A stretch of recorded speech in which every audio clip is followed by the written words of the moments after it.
Hey, so here's that Mark 6 that you just saw me playing earlier in the video. This is a 1972. I believe it's a 200,000 digit. I'm looking now. Yep, 200,000. 6-digit. Really nice horn. It's fully unlacquered and resonates. You can feel it resonating in your hands. If you've ever played an unlacquered Mark 6, you know what I'm talking about. It's gonna come in this brand new Pro Max or ProTech Max case. Still has tags on it. Literally have not used that case, so I'm gonna use it for this because this needs to be protected well, and those are pretty good cases. So that being said, let's take a look at the horn here a little bit closer. I have black felts in it instead of the traditional green. Move this light so that you don't have as much glare. And there we go. You can see the engraving is still pretty nice. The only spot here, it's missing like the end of Paris. The saxophone was not buffed. Unless it was maybe relacquered before I got it and then the lacquer. I mean, I took off the little bit of remaining lacquer that was on there, but it was the nitrocellulose or however you say it, and it was really easy to come off. You just boil it off with hot water. So standard method of removing that. As far as the body's in excellent shape. There is no play in any of the keys. All of the keys are in regulation. And again, no play. And there's brand new pads in it. Check this out. I have pads from Music Medic. They are, what do they call them? Maestro Airtight raw brass resonators. They're really cool looking star resonators, and they make the saxophone really sing. I think I might open the keys a little bit more, but you heard it in the video. It plays pretty good. Maybe I'll just leave them like that for whoever buys the horn, and then you can open them to your desired height, because you can always open them, but to close them more you gotta put on new material. I'd like to talk about the neck. The neck was not in great shape when I got it. There was a patch done here that I had done. There was a small hole, so it needed patched. And there was like a small ding, a little down where the hole was. That was pulled out and patched. On the bottom, you're going to see 2 soldering spots. Whoever had the neck last and played this horn, so I got this horn in dilapidated condition, basically. It didn't play, and it was missing like 5 pads, so I couldn't even test it before I got it. But it had, anyway, it had this brace going from here to here, but there was no pull down on the neck, as you can see, you know. They just had a brace on there to protect it, I guess. Personally, as somebody that's owned quite a few Selmers, I'm not a fan of doing that. It's completely unnecessary, and in my opinion, ruins the look of the horn.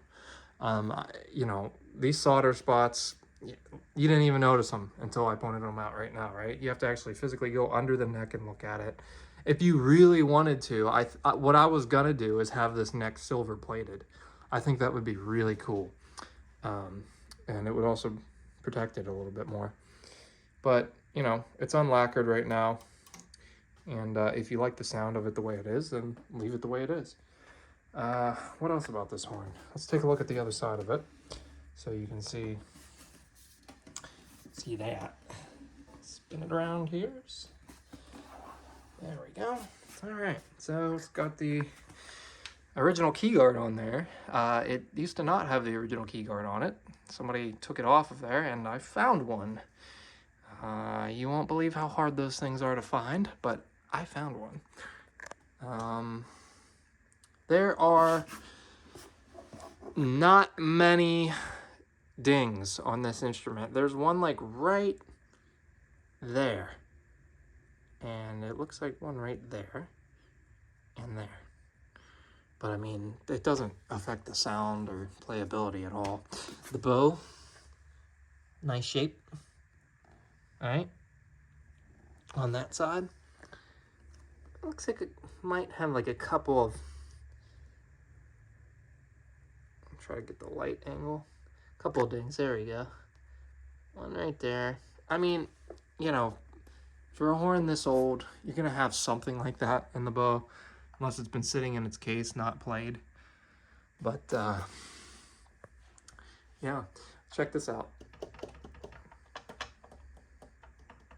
Key work is quiet.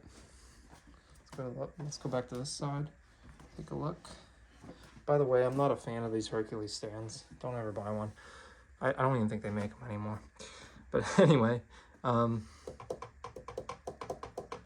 they feel, man, they feel really good. It does not have the traditional setup with felt. So from the factory, these horns came with felt underneath of the key arms back here. One right here, here, and here. And then on the top stack, the key arms, they had felt on them, and then they would bend the keys into place, and then the felt would compress, and 6 months later, you would need your horn regulated again. Nowadays, what a lot of people do is they use what's called tech cork, and that's what's on this saxophone. I think that's the right way to do it, in my opinion, and you get a much quieter, smoother feeling sax.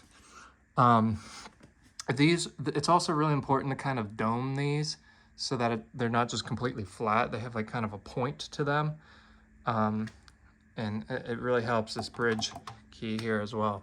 But yeah, the horn, the key work is excellent. That's my favorite part about this saxophone, is the key work. If I could keep this sax myself, I would.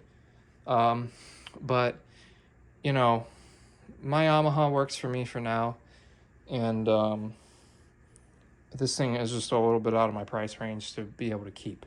I'm not in a rush to sell it, you know. I want to get what the horn is worth, but yeah, that's pretty much it. That's all there is to it. There's no dents in the bell. It's never been dropped. You can tell just from looking at it, it's never been dropped or anything. Here's one spot I just noticed. Maybe that's the one I pointed out earlier. It's like a dent. You can't really see it, but you can kind of feel it. Not a big deal. It's really not. It's a really good looking horn too. It's gonna patina very nicely and evenly. So this video is getting a little long though. It's about 10 minutes, so I'm gonna go ahead and cut it off here. If you have any questions, reach out to me, and I'll be glad to answer them. Have a great day.